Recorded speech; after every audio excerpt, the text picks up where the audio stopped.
Colbert is done. He's history. So is NPR. The media is actually in a full meltdown right now.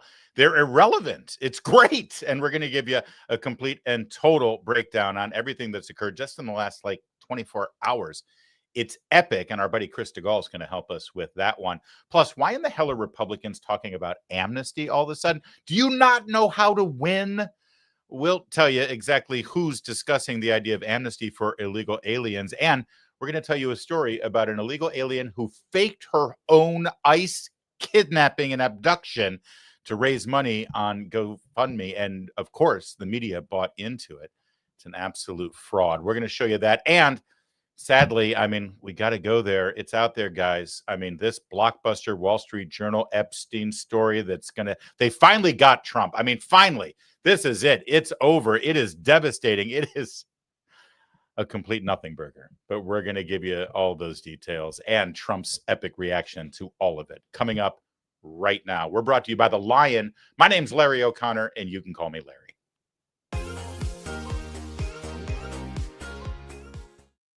I think you care about staying sharp and informed. That's why you plug into our show every day at noon live Eastern, and we appreciate that. Why don't you also make The Lion part of your daily routine?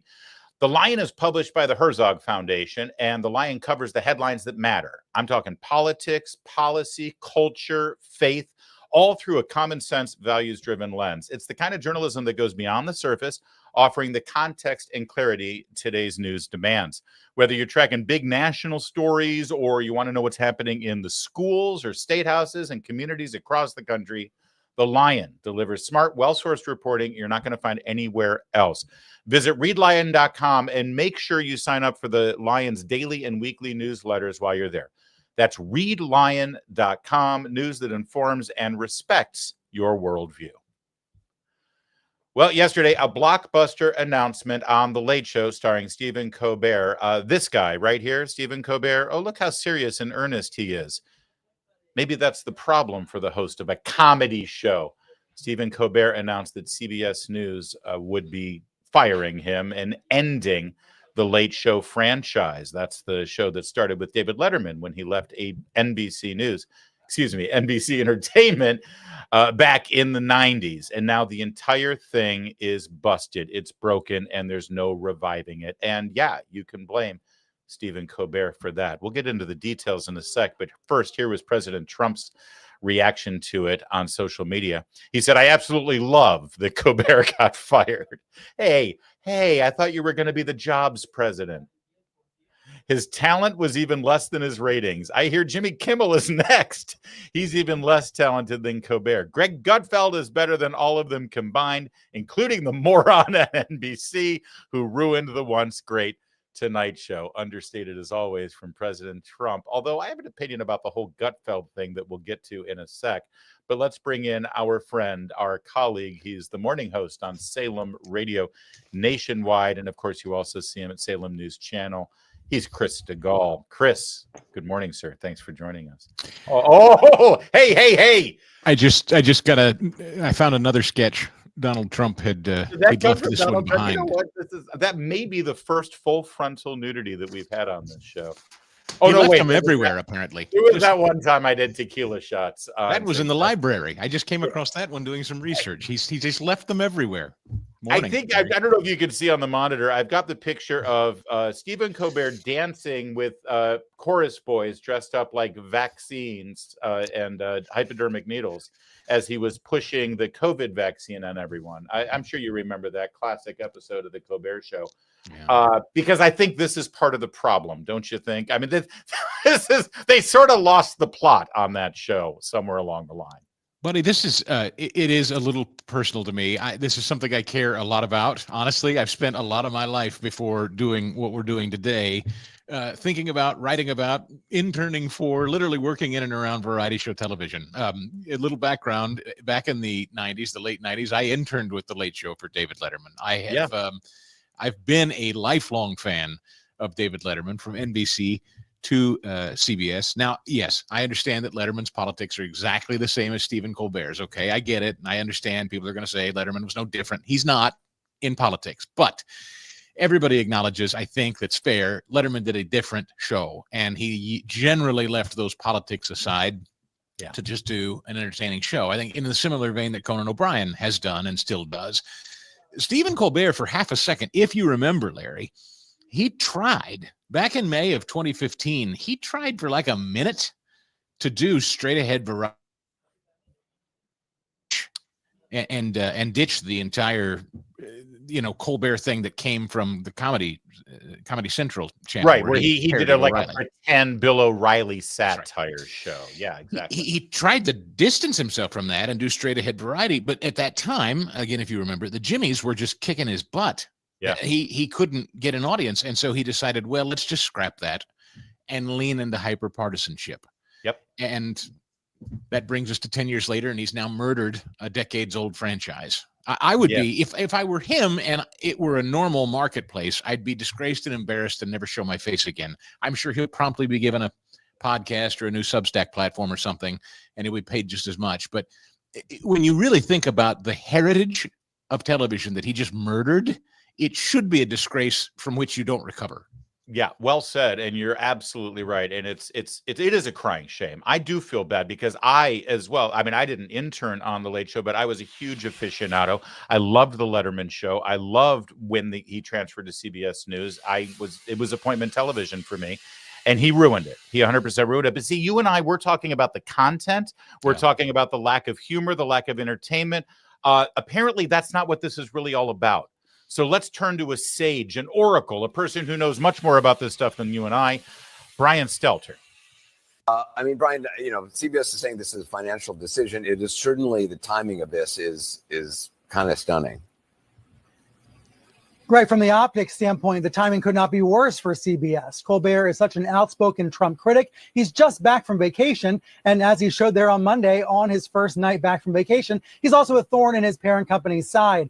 So this looks to a lot of Colbert's fans like another form of capitulation by CBS to the president of the United States. If you look at Colbert's Instagram page already, his fans are pouring their hearts out and blaming CBS for this. Here's the reporting that I have just in the past few minutes, Anderson, about this financial explanation. Think back to 2023 when the Late Late Show with James Corden went off the air. I reported at the time that show had become unprofitable, that CBS was not able to sell enough ads to make that show profitable. Well, that is now the case for Colbert as well. I'm told by a source close to the network that the Late Show with Stephen Colbert is now technically unprofitable. So that does give the company a financial reason to end the show starting in May 2026. However, it's not as if Colbert was given a chance to take a pay cut or maybe change the format of the show or move out of the Ed Sullivan Theater. This seems to have happened all at once, and it comes on the verge of that big Paramount Skydance merger. Who's taking over Skydance? Larry Ellison, a friend of President Trump, and his son, David. So there may be a lot more to this story. It's just happened in the past hour, but there's a lot more reporting to do on this. There you go. There's way more to this story. Go ahead, Chris. See, that's what this is really all about. That's what it's about. Anyone that's been in this business for more than a half a second understands the way this business works. It's swift, it's ruthless, and if it's not a profitable show, it doesn't sit down and say, all right, well, what do you think? Do you think we can nip here and tuck there? How can we make Larry, I've been fired multiple times in my career, and they don't sit around discussing how to improve things. They give you a run, and if it can't work or it's not working or they can't make it profitable, they don't talk about, well, maybe we can negotiate a salary decrease, because ultimately the formula is not working. So you can pay him half what you're paying him right now. You can let him on for free.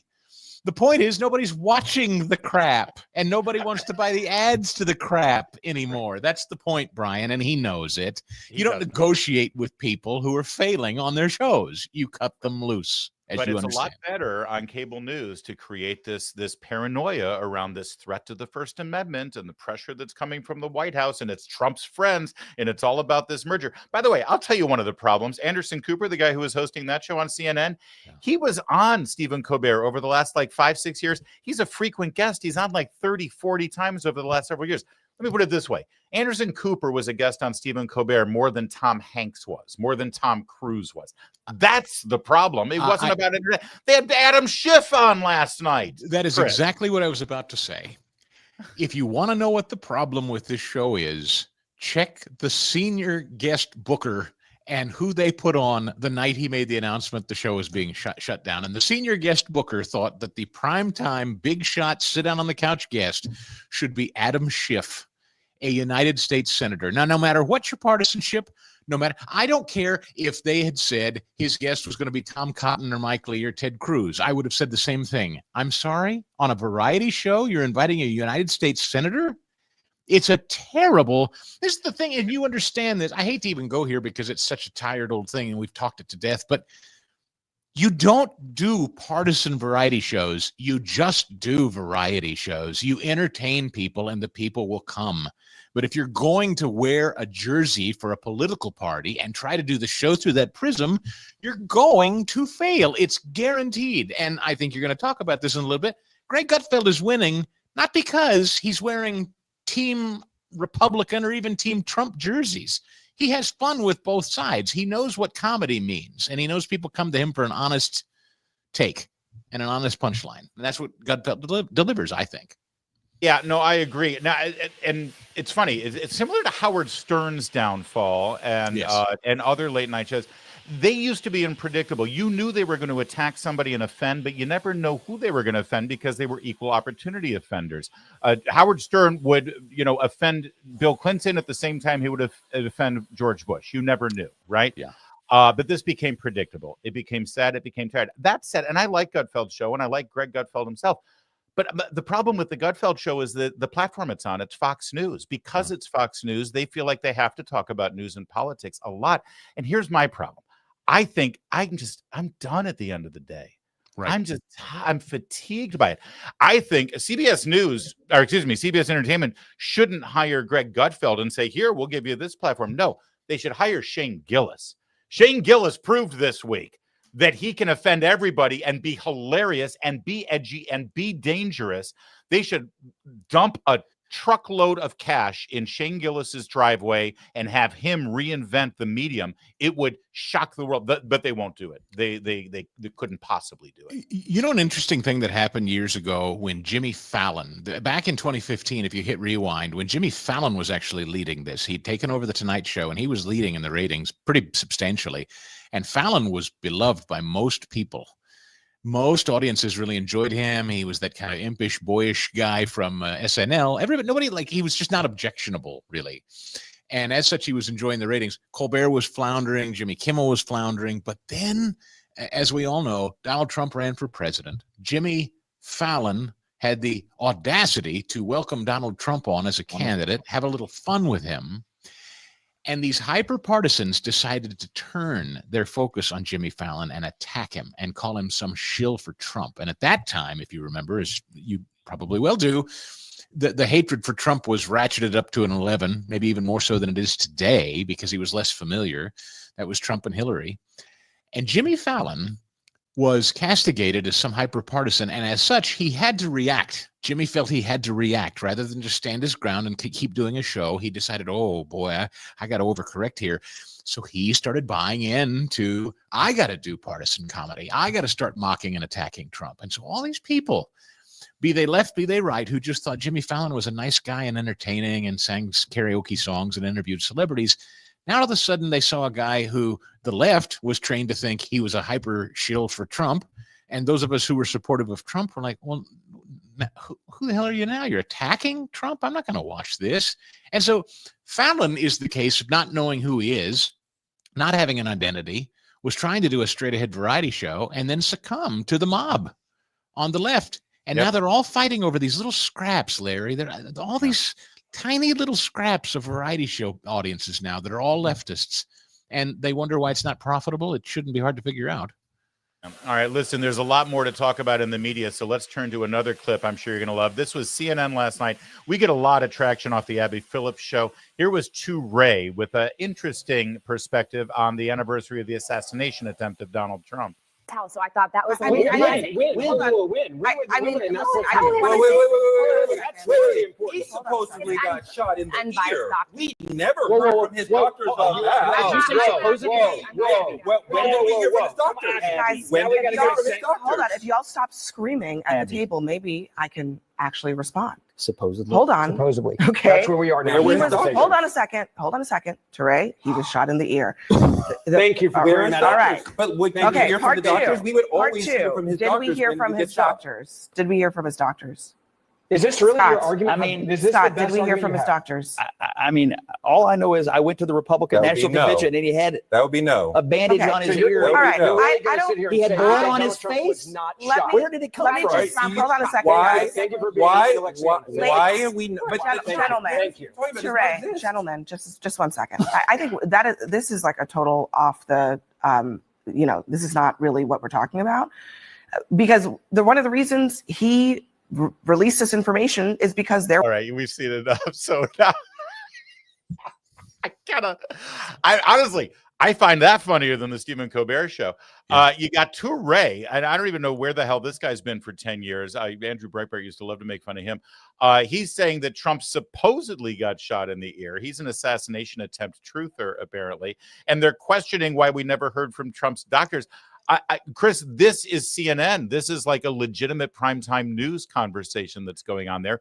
And the left is now questioning whether Trump actually got assassinated or attempted assassination. And again, the irony of this show, its biggest breakout star is Scott Jennings. That's right. Right? Again, because it's just a circular, masturbatory, nonsensical, crazy, whacked out left-wing network.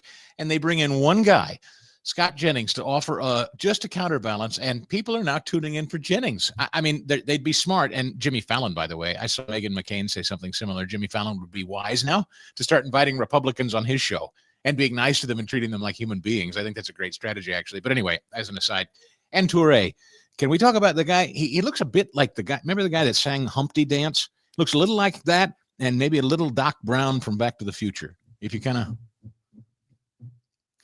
go with that for a minute and think on that. But no, I don't know who watches that show either. I can't. It's just the clips that we show here.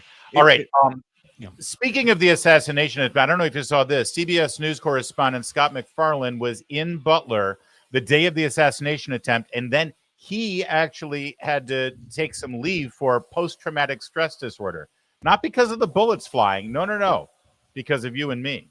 For those of us there, it was such a horror because you saw an emerging America. And it wasn't the shooting, Chuck. I got diagnosed with PTSD within 48 hours. I got put on trauma leave, not because I think of the shooting, but because you saw it in the eyes, the reaction of the people. They were coming for us. If he didn't jump up with his fist, they were going to come kill us. I know. For those, I think my favorite is Chuck Todd. I know. They were going to kill you.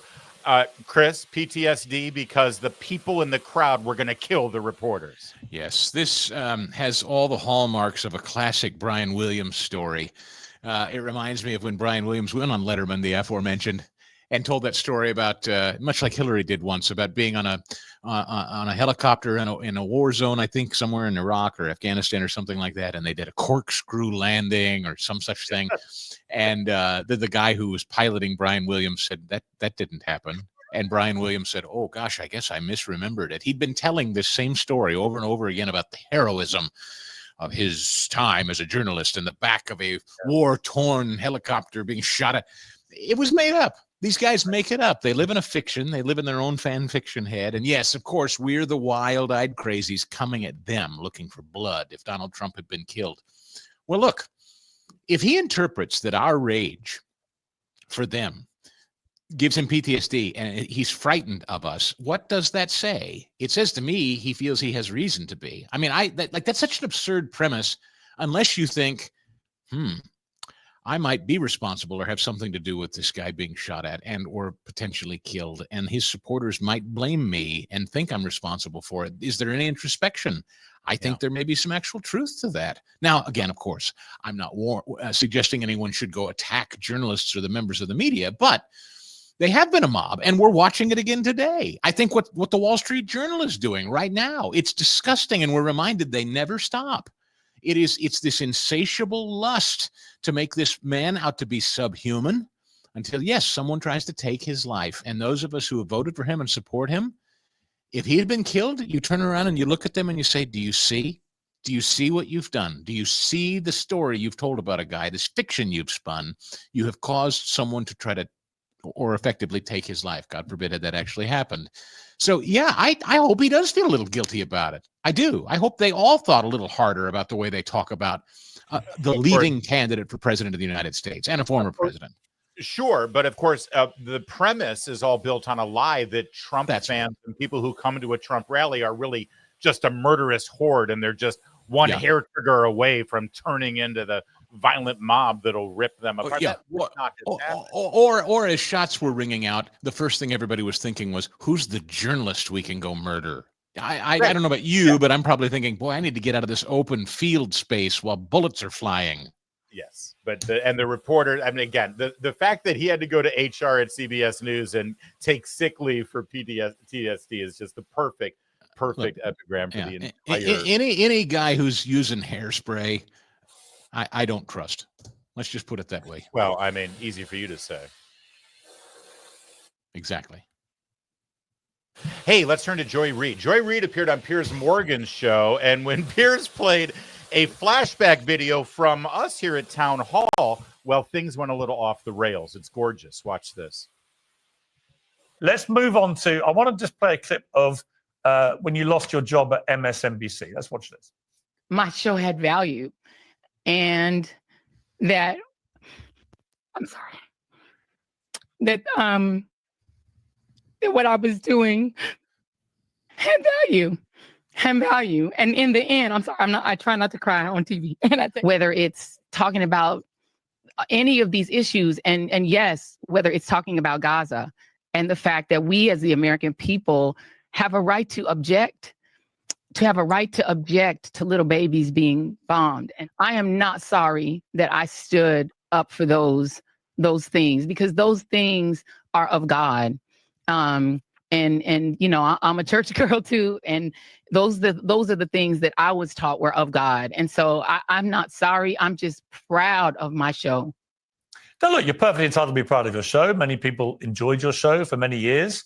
You know, a lot of people at NBC were briefing that the reason was declining ratings post the election, the 47% decrease in your election, in ratings from pre-election. But you told Mark Lamont Hill on his show this.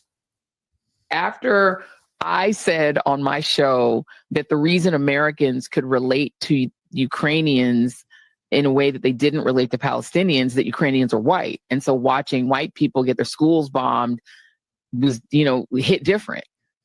That hit our ratings. I mean, it definitely, we could see the loss of white viewers from that moment that I said that. So they were like, we don't like the name calling. And also I'm a Black woman. So, I mean, I'm sure it makes him angrier, you know, when I say things. Maybe because I am a Global South person myself, you know, I mean, as a Black person, we have a different empathy toward other Global South people when they are suffering. And so we're going to come at that story from a different angle and in a different way and with different kinds of empathies. And I think that's not always received very well in the news business.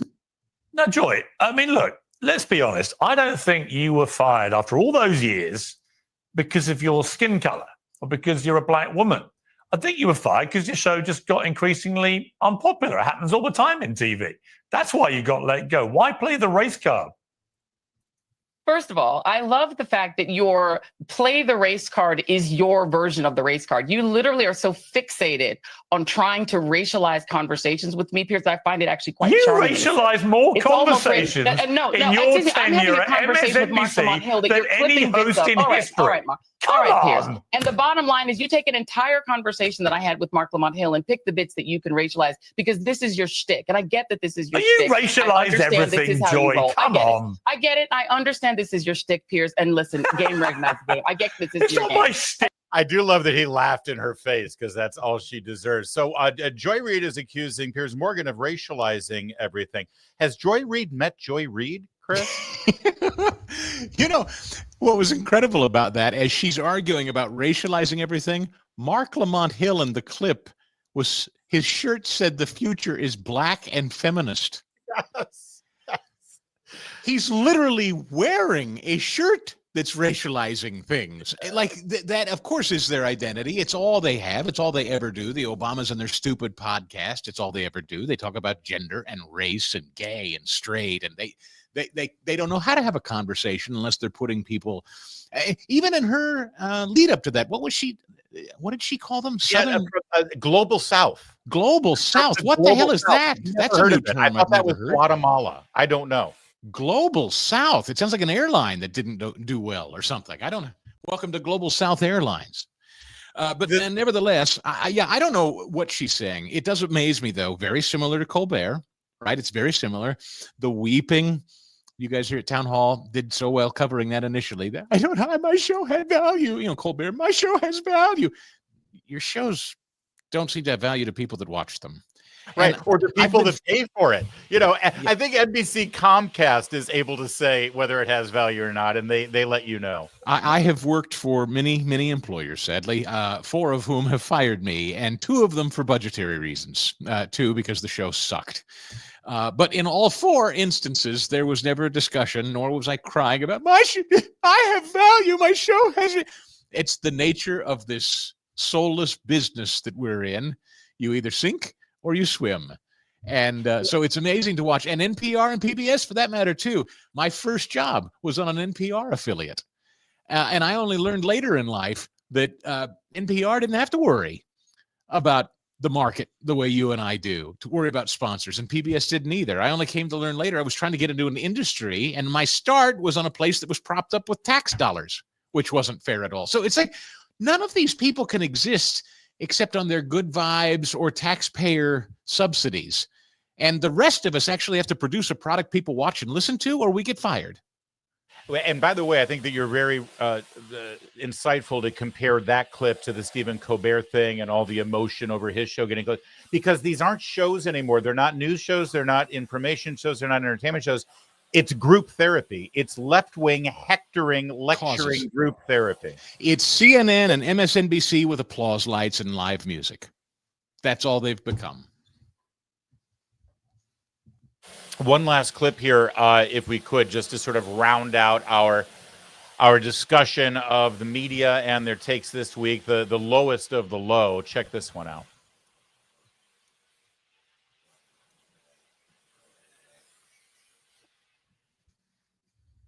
Biden said his uncle was eaten by cannibals, so I guess we'll have to compare uncle stories. There's that too. Absolutely. Talk to me about it. Why is that more concerning than what has happened this week? He didn't even remember appointing his own Fed chair. Here's my view of the medical situation of this president versus the last one. This president has a doctor who is issuing very transparent letters about this president's health. Okay. The former president has a doctor who's taking the Fifth Amendment before Congress right now because he doesn't want to answer questions about it. I've been around him.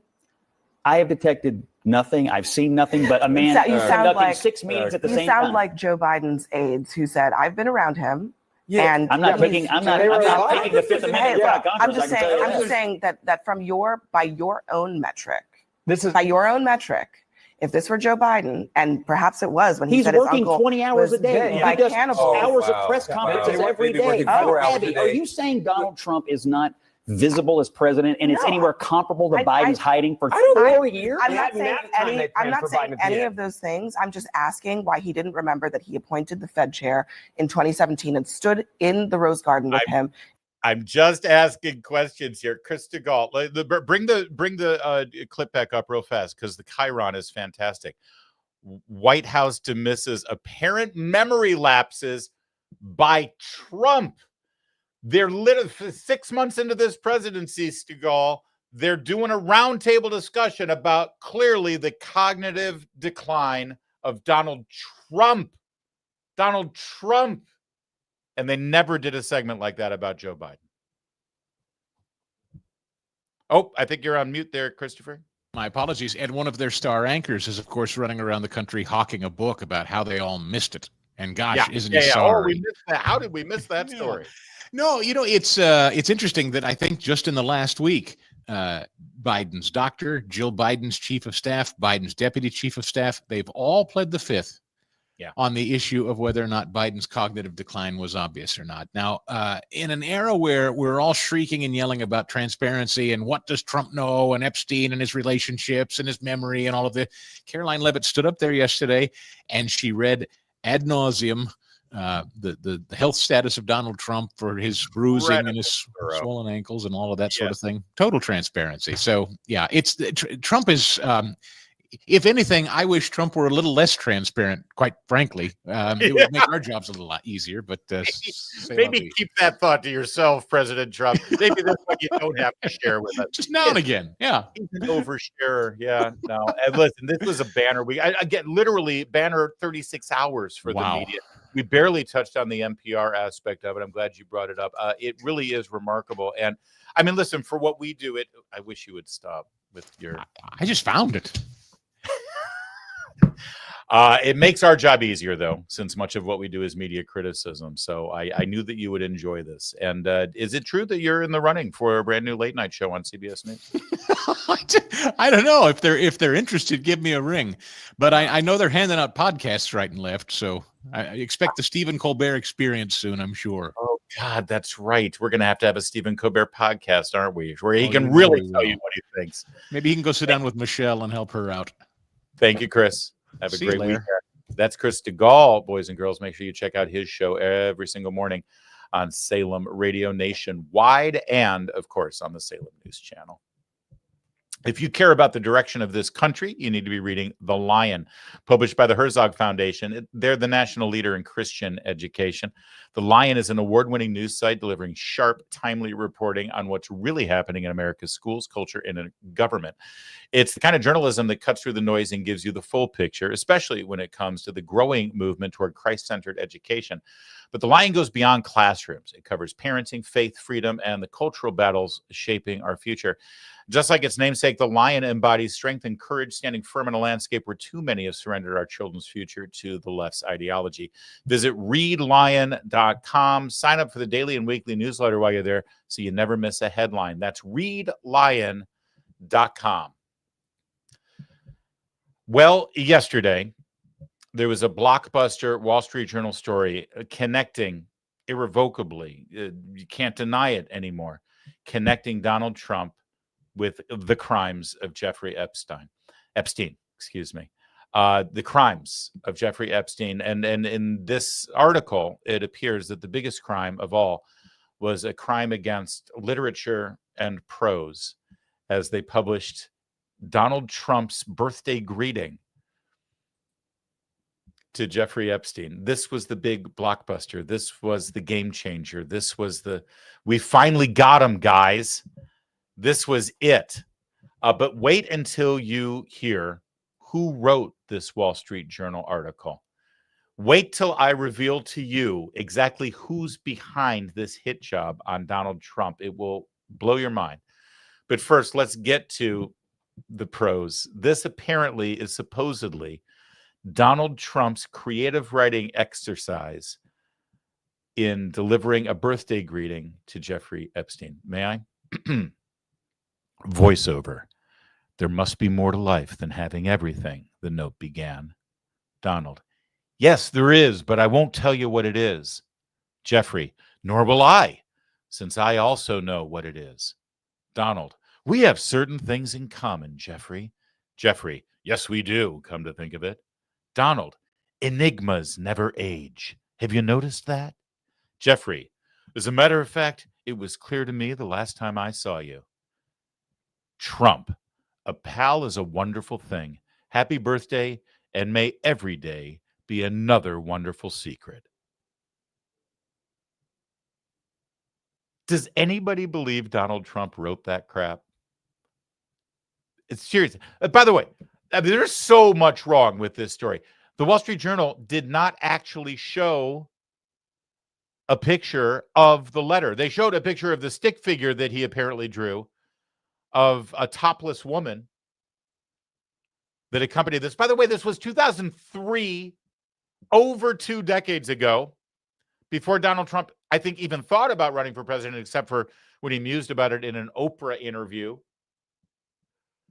before Jeffrey Epstein was arrested, by the way, on any criminal activity. By the way, I believe it was a year later when Donald Trump had a falling out with Epstein and banned him from coming to Mar-a-Lago and never saw him again for the rest of his life. But we're to believe the Wall Street Journal when they tell us that this pile of garbage was written by Donald Trump. Also, he used a typewriter.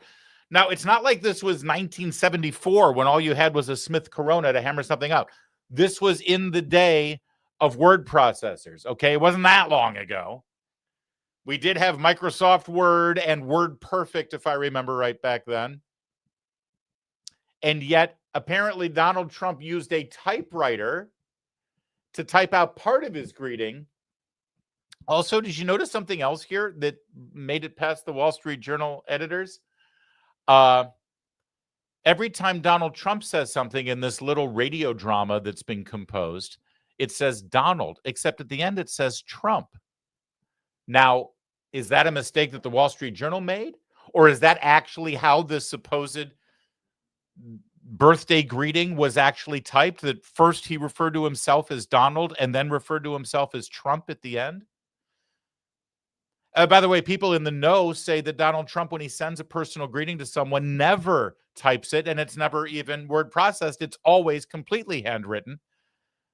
But apparently back in 2003, he decided to type on a typewriter with a ribbon and everything this greeting to Jeffrey Epstein. Now, anybody looking at this with an objective eye has got to be skeptical, if not completely doubtful, that this is a legitimate thing. And by the way, let me just say, even if it is legitimate, who cares? This is literally meaningless.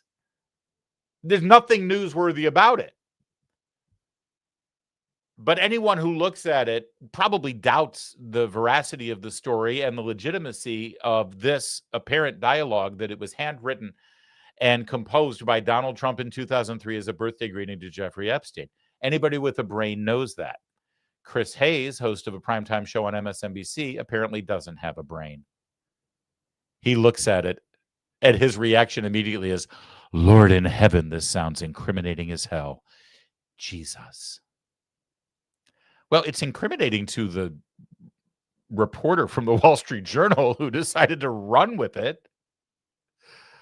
But sure, absolutely, Chris, this is, you've got him. You finally got him, man. This is it. J.D. Vance begged to differ with Chris Hayes. He said, forgive my language, but this story is complete and utter bullshit. The Wall Street Journal should be ashamed for publishing it. Where is the letter? Would you be shocked to learn they never showed it to us before publishing? Does anyone honestly believe this sounds like Donald Trump? I ask you, do you believe this sounds like Donald Trump? Go ahead and tell us in the live chat or in the comments if you're watching this on demand. Does anyone really believe this sounds like Donald Trump, says J.D. Vance? By the way, that's an unequivocal, attack on the article. Obviously, J.D. Vance, the vice president, is standing with his president and calls the story what it is, complete and total shit. And so, of course, if you're Lawrence O'Donnell and you have a primetime show on MSNBC, well, clearly that reaction from J.D. Vance is a signal that all the president's men are fleeing him and the entire presidency is on the verge of collapse. Seriously. Vice President J.D. Vance is demanding tonight. J.D. Vance, the person who would move up to the presidency if this issue becomes so difficult that it drives Donald Trump out of the presidency through impeachment or resignation. We have seen this happen to a president before, and Donald Trump has never been weaker. And J.D. Vance of all people, is saying, show us the letter. Hold on. I'm going to let you finish, Larry, but hold on. Did he just say that Donald Trump has never been weaker? Donald Trump just won the presidency after 4 years in exile. He won in sweeping fashion, including the popular vote. Not that that matters, but he did anyway. He won every single swing state. He humiliated his opponent and his opponent's party. His opponent's party today, 6 months after inauguration, is still polling in the teens. Meanwhile, he has secured the border. He is overseeing mass deportations of criminal illegal aliens. He passed a reconciliation package that gives the biggest tax cut in American history. He just passed an unprecedented rescission package that defunds the Corporation for Public Broadcasting, so NPR and PBS is no longer paid for by your tax dollars. He is in command of the executive branch and wins at the Supreme Court every time his authority is challenged constitutionally. And by the way, he just bombed Iran's nuclear facility and is on the brink of forging a lasting peace in the Middle East. And Donald Trump has never been weaker. So says Larry O'Donnell, primetime news host on MSNBC. No wonder that cable network is in the toilet right now. Seriously? That's his informed opinion? That's what he tells his audience. Donald Trump has never been weaker than he is right now. And J.D. Vance demanding this letter be produced is really his Machiavellian way to assume the presidency because he secretly hates Donald Trump. That's Larry O'Donnell's analysis. Now I'm going to let you finish. Demanding to see the letter. Donald Trump did not dare to say, "Where is the letter?" in his social media post tonight, which occurred 40 minutes after J.D. Vance's social media post tonight. Donald Trump is not asking to see that letter. Donald Trump doesn't want you to see that letter. But J.D. Vance wants you to see that letter. If J.D. Vance creates a groundswell demand by more and more Trump supporters for the release of that letter, that could do more damage to Donald Trump than anything that has ever happened to Donald Trump in his entire political career. And it's J.D. Vance who's doing this. If J.D. Vance wanted to defend Donald Trump tonight, no one, absolutely no one, would have advised him to say, "Where is the letter?" No one would have advised him to try to provoke Rupert Murdoch tomorrow to release that letter. No one would have advised J.D. Vance to provoke the Wall Street Journal tomorrow or someone else to release that letter. That is the most dangerous thing J.D. Vance could have said tonight. If J.D. Vance wanted to harm Donald Trump tonight, wanted to start forcing him out of the presidency, demanding to see the letter would be a very good way to do that. Earlier today, that unintentionally is actually funnier than anything you've seen on Stephen Colbert for the last 5 years. That was hilarious. And yet he was dead serious. That's what that audience sees on a nightly basis. That's the kind of crack, insightful, intelligent political analysis that they get. Meanwhile, even Chris Cuomo ain't buying this story over on News Nation. He laid into Wall Street Journal for even publishing this garbage. That he's pissed off, okay? And he's not wrong. This Wall Street Journal piece is a hack job, okay? And he says he's suing Rupert Murdoch, who he, was his buddy. They have, Fox kind of made Trump, and he's suing the Journal. He's suing everybody. He says he didn't write the birthday letter that they're ascribing to him, to Epstein for his 50th birthday. I mean, it's so stupid, okay? The Epstein story is about abusing kids who didn't have the power or agency to do anything about it, that rich and powerful people may have known it was going on and they got away with it. That's the story, okay? It's not that Trump liked a scumbag, okay? Now, I get that in the media, this is great because it's bad for Trump and he's going crazy and he's going to pump and move the story for the Wall Street Journal right now by saying it's fake and it's wrong, but it doesn't move the needle in the country. It's going to make you some money, Rupert. Great for you, just what you need. But this is why we can't get anywhere. The guy says, I didn't write the letter. The letter is meaningless. You put out the piece anyway, and there's no light on what really matters. All right. Good points from Chris Cuomo, even though he's still an idiot. And by the way, put a jacket on, for God's sake. Respect your audience. Sad. Meanwhile, where did this story come from? This ridiculous story with this, honestly, it seems like they They put this into AI and asked ChatGPT to come out with some sort of creepy, weird dialogue between Trump and Epstein that literally makes no sense, by the way. What does this even mean? Enigmas never age. Who says that? I guarantee you Donald Trump doesn't say that. Maybe, I'm trying to think this through because it has his signature on it. Did he ask some staffer, hey, they want something for the Epstein birthday book, write something and I'll sign it, right? I mean, I guess that's possible. Enigmas never age. May every day be another wonderful secret. Who writes that? So where did this story come from? What's going on at the Wall Street Journal? Who has their name on it? Well, investigative reporter for Real Clear Politics, Susan Crabtree, has scooped everyone in figuring out exactly who's behind the story.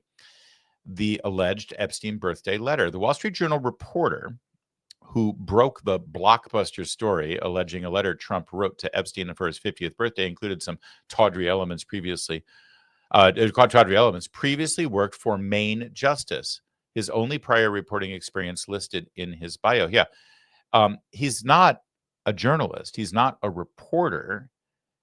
He worked for the Justice Department. His name is Joe Palazzo. He's now at Wall Street Journal. But if you look at his bio, Pulitzer Prize-winning reporter on the investigations team for the Wall Street Journal, his work has uncovered abuses of power in boardrooms and public agencies, conflicts of interest in the federal judiciary, and bribes by companies seeking business overseas. Joe joined the Journal in 2010 from trade publication Maine Justice, where he covered the U.S. Justice Department before moving to the investigations team in 2019. He reported on national legal affairs for the Journal for 7 years, focusing on the nation's prisons courts. That's it. Maine Justice was Glenn Simpson's wife's publication. Oh, excuse me. I said Justice Department. I slipped of the tongue. I meant Maine Justice. So what is Maine Justice? It is a publication Glenn Simpson's wife did. Now, who is Glenn Simpson? Glenn Simpson funded an organization called Fusion GPS. That's the group that Hillary Clinton paid to get the Steele dossier. I know this all sounds like conspiracy theory stuff. I know I sound like the guy in front of the, the map with the red lines and the charts, connecting all the dots. But it's actually very simple. If you follow all of the deep state bullshit that Donald Trump and conservatives and Republicans have had to deal with for the last 10 years, it's actually pretty simple. The Russian collusion hoax was started by the Steele dossier, which was a fake group of public documents created by Christopher Steele. And that entire thing was engineered by a group called Fusion GPS. Hillary Clinton's campaign paid their lawyers paid Fusion GPS. Fusion GPS paid this guy, Christopher Steele, to come up with the dossier. Glenn Simpson runs Fusion GPS. Glenn Simpson's wife runs Maine Justice, the only other place this guy worked for before he went to the Wall Street Journal and now broke this story. You can't make it up. Simpson founded Fusion GPS, which was paid by the Hillary Clinton DNC through Perkins Coie to produce the Steele dossier. Both Glenn Simpson and his wife, Mary Jacoby, worked for the Wall Street Journal before launching their own enterprises. Trump is now suing the Wall Street Journal over the blockbuster letter. It's just amazing. It's always a conspiracy theory until it all comes true.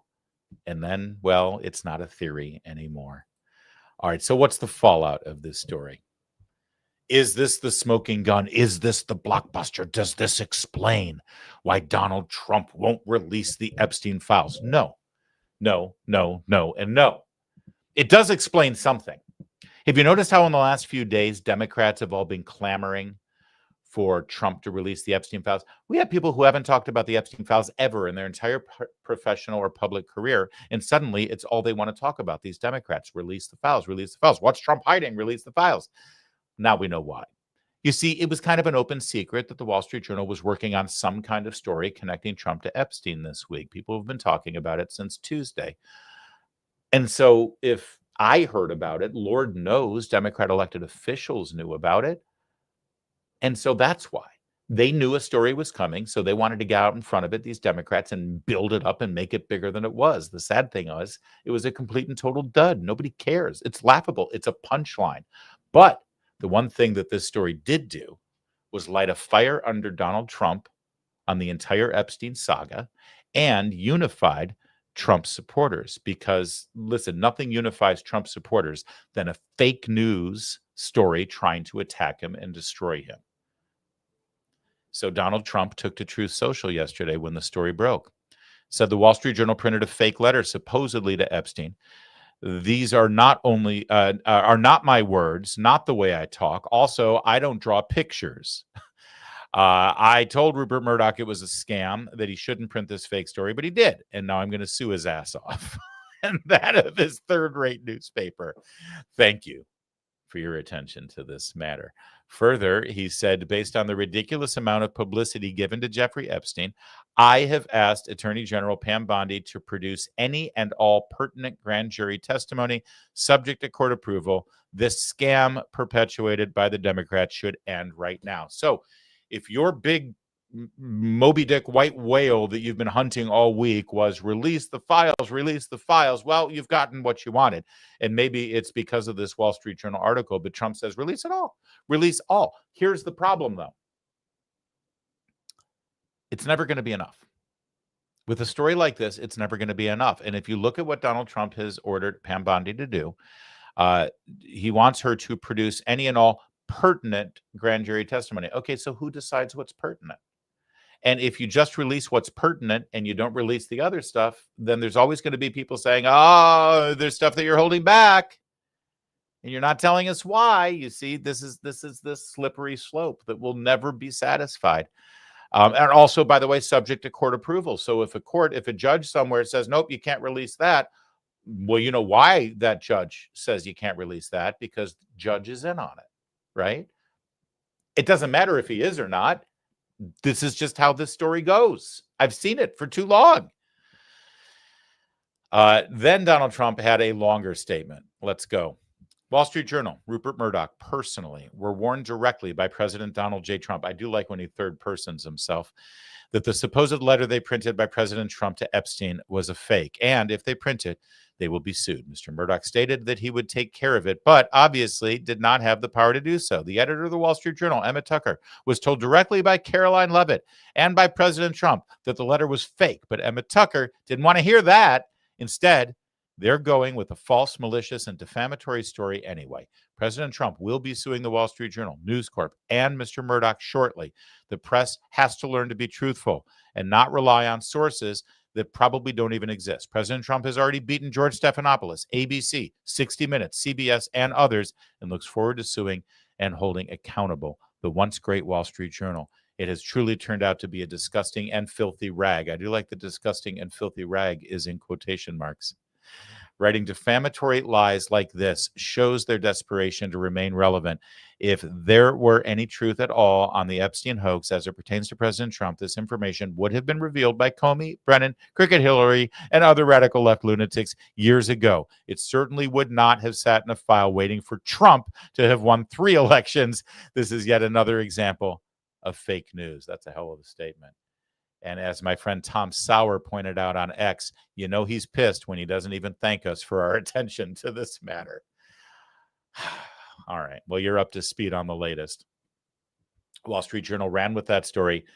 Sure looks like there's a lot of suspect details left on the cutting room floor there in the Wall Street Journal editorial room, especially their decision not to show a picture of the letter itself. By the way, lost in all of this is a little tidbit in the article that this letter that the Wall Street Journal ran with, it's in the possession of the Justice Department. This is part of the Epstein files. They had this. So they had to have seen this letter from a member of the Justice Department or a member of the FBI, or they didn't see it, but a person read it to them over the phone. This is dodgy as hell. And it's only served to inspire Trump to even be more vigilant on this story when he was looking a little wobbly earlier in the week. Go figure. If you care about staying sharp and informed, make The Lion part of your daily routine. Published by the Herzog Foundation, The Lion covers the headlines that matter. From politics and policy to culture and faith, all through a common sense, values-driven lens. It's the kind of journalism that goes beyond the surface, offering the context and clarity today's news demands. Whether you're tracking big national stories or want to know what's happening in schools, state houses, and communities across the country, The Lion delivers smart, well-sourced reporting you won't find anywhere else. Visit readlion.com to catch up on the latest must-read stories and sign up for the Lion's daily and weekly newsletters. That's readlion.com, news that informs and respects your worldview. A bonkers story out of Southern California where a woman faked her own kidnapping, blamed it on ICE, said that she was held against her will without any due process. She set up a GoFundMe account. She's been celebrated and publicized all through the media because they all bought her story. And the entire thing turns out to be a hoax, a fake, a fraud. We're going to give you those details on that astounding story in a second. But sadly, it happens as a backdrop to something much more disconcerting in Washington, D.C., where politicians, elected officials, are demanding amnesty for illegal immigrants who have been let into this country over the last several years. Now, normally that wouldn't be a big surprise because we've heard these demands for amnesty from Democrats for years now. And every time they propose it, they lose. They lose elections left and right when they claim that people who cheated, who unfairly gamed the system and broke the law should now be rewarded with citizenship and no punishment. Meanwhile, people who are trying to come into the country legally and doing it the right way, they have to wait at the back of the line. So why? That's unfair. It's wrong. And whenever Democrats propose amnesty, they lose. So someone explain to me why the people who are now clamoring for amnesty in Washington are Republicans. What the hell? Watch this. Señor presidente. El mismo Dios que se lo salvó a usted de la muerte en Pensilvania hace solamente un año y que le puso de vuelta en la oficina oval en contra de todo pronóstico, es el mismo Dios todopoderoso al que millones y millones le están rogando hoy por dignidad, no por amnistía. Señor presidente, yo sé que usted puede ser para inmigración lo que Lincoln fue para la esclavitud y Reagan para el comunismo. Usted es un hombre de negocios que entiende que nuestra economía necesita una fuerza laboral confiable en áreas donde otros estadounidenses no quieren participar. Wow. She seems pretty angry, and I think her words speak for themselves. I have no idea what she said. Although I did hear her say Señor Presidente many, many times. You see, that was Representative Maria Salazar of Florida, who really should get primaried next year. That was Representative Maria Salazar speaking, shouting directly at President Trump in Spanish. Now, think this through for a second. You heard her over and over again saying, Señor Presidente, Señor Presidente, Señor Presidente. So she's talking to Donald Trump. She kept saying, Mr. President, Mr. President, Mr. President. So she's pretending like she's communicating directly to Donald Trump, but she's speaking in Spanish. And as far as I know, I could be wrong, Donald Trump does not speak Spanish. So clearly the audience for this rant, this tirade, this shout fest in front of the Capitol was not actually President Trump. See, this was all theater. This was all play acting because it was in Spanish. If the audience was Donald Trump, she would have been speaking in the president's language. No, clearly the audience was, well, people who speak Spanish. So here she is screaming and shouting and grandstanding in front of the Capitol, pretending like she's talking to the president in Spanish when the actual audience is Spanish-speaking individuals in this country. And since this is all about amnesty, clearly it's people in this country illegally. That's her audience. She's a Republican. And I regret to inform you, she's not alone. Here are the other House Republicans who are supporting her plan for mass amnesty of illegal immigrants. Don Bacon, Gabe Evans, Mike Kelly, Young Kim, Michael Lawler, Dan Newhouse, David Valadao, Maria Diaz-Balart, Brian Fitzpatrick and Marlon Stutzman. Do these Republicans not know how to win? Do they not know what winning looks like? Do they not know that you don't grab victory from the jaws of defeat, or the other way around? They've just had a string of remarkable, miraculous legislative achievements. The economy, by the way, is starting to bounce back from the devastation of illegal immigration. The crime statistics are about to show a major, significant rebound from the rampant, violent criminality that the illegal immigrants who were led into this country from third world nations brought. And now they want to call a halt to all of it and reward the criminals in this country with citizenship, with no punishment? Honestly, I mean, to be that stupid, you'd have to be a Republican. Yesterday at the press briefing, Caroline Leavitt addressed this issue head on before anybody thinks that Donald Trump is in some way going to be taken by this idea. Decisions package, that's been the focus of the White House, but the president has made it very clear he will not support amnesty for illegal aliens in any way. That's pretty clear, and that's pretty definitive. So where is this all coming from, and why are they doing this?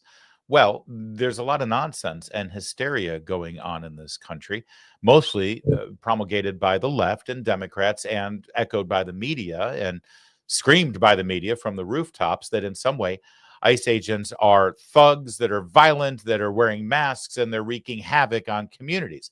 There's all these narratives. You heard Gavin Newsom talking about it, that people are pulling up in vans in communities and just disappearing people, abducting them and stealing them. It's like, where does this narrative come from? We've played you clips all week where people say, this administration is disappearing people. It's like, where is that coming from? What are you talking about? Well, a lot of it stems from this hoax. This is the end of June in Los Angeles, where, as you can see from the Chiron, a legal immigrant charged with faking her own ICE kidnapping. But you can see the press conference with the signs handwritten, "Where is Yuli? Help find my mother. Our mother has been disappeared." That's how they covered it at the time. And the media believed the story that this woman named Yuli had been disappeared by ICE. In this very parking lot a week ago, ununiformed men in unmarked cars kidnapped Julie. And with her courage and her strength, even though we don't know where Julie is and we don't know when we will find her, Julie has managed to make 2 phone calls to the family since she's been kidnapped. Federal agents began looking for Calderon because records confirmed she was not in DHS custody. At the same time, her family has set up a GoFundMe page with the goal of raising $4,500 to help with the consequences of losing Calderon. But investigators found video showing Calderon walking to another car after leaving the Jack in the Box parking lot. They say phone records also show Calderon made up her story. Agents found Calderon in a parking lot in Bakersfield, California on July 5th. The DOJ says Calderon and her family knew law enforcement was looking for her, but they did not come forward. They also say Calderon and her family fabricated these photos. I don't know if we have it up here. It looks like we don't, but they say that Calderon and her family made up these photos to show that Calderon was mistreated while in ICE custody. There was apparent financial motive, and I think there was another motive here. They want to discredit, dehumanize our federal agents. This is part of the narrative to encourage people to stand up to our agents and to assault them. Calderon is charged with conspiracy and making false statements to federal officers. She is expected to make her first court appearance in the coming weeks. All right. And yes, you did see the photo there that she was referring to. And let me just show it to you. This photo here, there she was, where she was apparently, they treated her like ISIS was holding a hostage, not ICE, but ISIS. When federal officials saw this picture in the media, because the media, of course, ran with this story, published it, promoted it, broadcast it without any question, without any scrutiny, without any fact checking, because they believed it. Of course, ICE kidnapped this woman and disappeared her and released this photo of her. But here's the thing. If ICE had apprehended her, the ICE authorities were looking at this saying, well, wait a minute, this can't be us, because we wouldn't let her wear a necklace. If you're apprehended by ICE, you're not allowed to wear jewelry. Also, there was a full body picture of her in her shoes. She had shoelaces in her shoes. They don't do that either. They take your shoelaces from you if you're in custody. So ICE saw immediately, and federal law enforcement officials saw immediately, that this thing was a fraud. Media never asked questions, though. And when ICE said this is not true, we didn't do this, they didn't buy it. Here's the former acting ICE director on Fox reacting to this. This is really outrageous. And when you think about it, this really stems from all of the rhetoric that's coming out of the Democratic Party. And the more outrageous the rhetoric, the more outrageous their behavior, the greater their status rises within the party. And it's not surprising that somebody would take advantage of this in a criminal way. It really harkens back to sort of the Jussie Smollett case, because he was taking advantage of all the anti-Trump hysteria to elevate himself. It's really kind of just sport in many respects in the Democratic Party. They elevate their status, they do it for fun, and they don't even seem to think that there are real consequences to what they're doing. That's right. There are real consequences. It undermines people's trust in our law enforcement and in our government, and it's a lie. And by the way, the media will never have to apologize for this, ever. There's no ramifications for them. Great point, by the way, comparing it to Jussie Smollett, because just like the Jussie Smollett story, they knew that they could rely on a media who wouldn't ask questions because they want this to be true.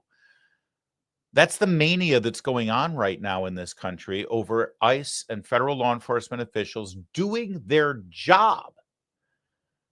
But because the media and the Democrats keep slandering them and raising hysterical charges and accusations about them, well, people are going to great lengths. We already had the story last week where people tried to ambush ICE officers and murder them. And now look what happened in California when a guy went over to try to slash the tires of an ICE vehicle when they were, again, doing their job and enforcing the law and apprehending bad guys. This guy went to slash their tires. Now, I want to warn you, this story has a really happy ending. In fact, this is your feel-good story for your Friday to send you into the weekend feeling good. Take a look. This video. This was a guy who said he was a U.S. citizen fleeing from federal agents after they say he slashed the tires on one of their vehicles. You'll see him running away. He then gets taken to the ground and he tangles with agents while he's on the ground. It appeared he kind of lunged at one of them, and you'll see the aftermath of that. Take a look at this picture right here. Those federal agents ended up macing that man in his face, took him into custody and took him away. His wife was yelling at agents the whole time, saying he's a U.S. citizen. The agent said, too bad, he slashed one of our tires. And then take a look at these photos here. We do have photos of the vehicle that had the tire slashed. There was one puncture mark. It quickly deflated, and the agents had to drive out of the area on their rims. Hold on. I mean, that is, and I do love that picture, but not nearly as much as that one. That's your feel-good story of the day. Did you see the takedown where they horse-collared him and just dragged him to the ground as he was trying to run? Don't try to run away from law enforcement.